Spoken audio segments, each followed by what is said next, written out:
सामने आ रही है। पहलगाम हमले के बाद दिल्ली में बैठकों का दौर जारी है। कैबिनेट बैठक के बाद 3 बजे प्रेस कॉन्फ्रेंस होगी। ये बड़ा अपडेट आपको दे रहे हैं। दिल्ली में हुई बैठकों के फैसले के बारे में जानकारी दी जाएगी। सीसीएस और सीसीपीए की बैठक में पहलगाम हमले पर चर्चा हुई है। कैबिनेट बैठक के बाद 3 बजे प्रेस कॉन्फ्रेंस होगी।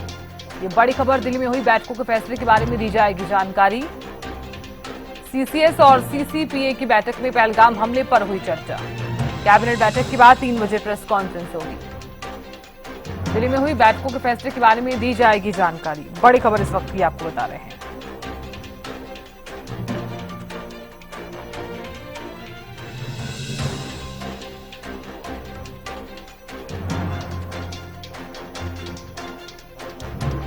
तो दिल्ली में हुई बैठकों के फैसले के बारे में जानकारी दी जाएगी।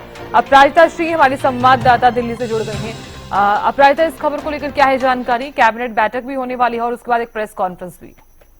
बिल्कुल, देखिए आज जिस तरीके से राजधानी दिल्ली में 3 अहम बैठकें हो चुकी है, वहीं कैबिनेट की बैठक भी अब होने वाली, अभी तो थोड़ी देर बाद शुरू हो जाएगी। अब जिस तरीके से क्या कुछ फैसले कैबिनेट की बैठक और बाकी अन्य 3 बैठकों में ली गई है, उन चीजों को लेकर 3 बजे प्रेस कॉन्फ्रेंस किया जाएगा। प्रेस कॉन्फ्रेंस में जानकारी दी जाएगी कि आखिर क्या कुछ फैसले, अहम फैसले लिए गए हैं कैबिनेट की बैठक में और बाकी 3 बैठकों में, यानी सीसीएस की मीटिंग में क्या फैसले लिए गए हैं, सीसीईए की मीटिंग में, सीसीपीए की मीटिंग में क्या क्या फैसले लिए गए हैं, तमाम चीजों को लेकर प्रेस कॉन्फ्रेंस रखी गई है। 3 बजे बताया जाएगा कि आखिर क्या कुछ निर्णय इस बैठकों में लिया गया है। जी बिल्कुल अपराजिता, देखिए हालांकि ये भी माना जा रहा है कि अगर पहलगाम हमले को लेकर ये बैठकें लगातार जारी हैं, बैठकों का दौर भी लगातार जारी है, तो पहलगाम हमले पर चर्चा हुई है, आगे की क्या कुछ रणनीति भारत की रहने वाली है, क्या इसी को लेकर कोई जानकारी सामने आई है?